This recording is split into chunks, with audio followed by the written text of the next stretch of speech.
Hello everyone, in this quick video, I'll show you on how you can variable infill in Creality Slicer.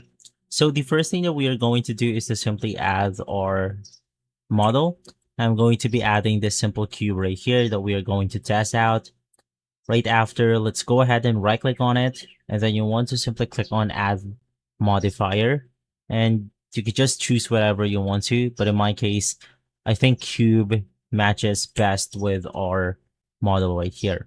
So I'm going to be aligning this depending on where you want to apply your variable layer. In my case, I'm going to be splitting them in half.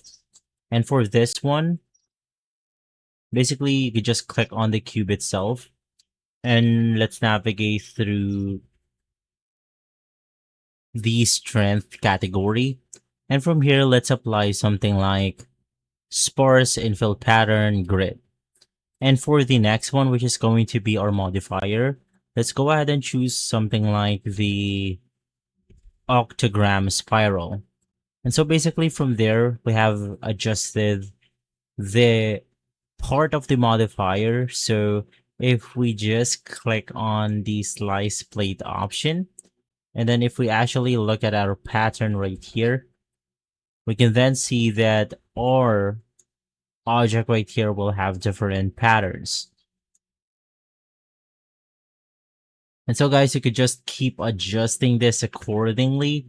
Of course, you want to navigate back to prepare and make sure that you have adjusted your infills and everything accordingly.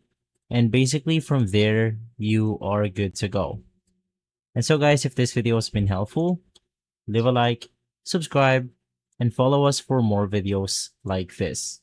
And as always, thanks for watching.